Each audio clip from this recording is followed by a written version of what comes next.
Hey, thanks for stopping by. Today we're gonna check out my ugly drum smoker.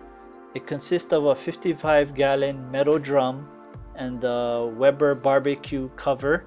I'll go over the general design. The cover has a temperature gauge attached to the top, and this is the original vent hose with the handle. On the side of the drum, a bottle cap opener and spam can is attached. This is good for drinking some Rona when it's Rona season. Now for the inside, there are two grills and there is 3 levels that the grills can sit on. With the dome cover, you can put larger pieces of meat on the top grill. Each level is held up by stainless steel bolts. The first level is a little over 2 inches from the very top. The next level is 5 inches down. And the third level is about 9.5 inches down from the top.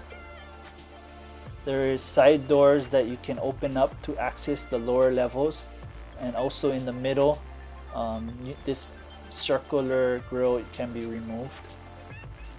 Now looking from the outside, you can see the 3 levels, first, second, and third level for the grills. There's also a level for the charcoal basket that you can see here from the bolt.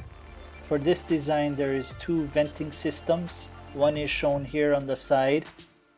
Checking out other YouTube channels, for example Daddy Cooks, they have a smaller vent, so I believe my vent is a little too big, so I'm gonna have to redo this vent system. I wouldn't follow how my vent is.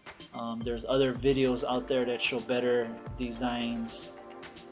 The second vent is located underneath the drum.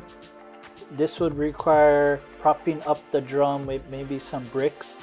Therefore, the vent can be used and off the ground.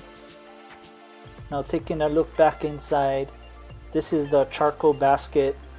This is still a work in progress and needs some work. You want to put a generous amount of charcoal in this basket, and you can use a fire starting cube to get the coals hot. I also have these stakes you can use to cook potato. You just stick it in one end. Please subscribe and drop me a thumbs up if you like this video.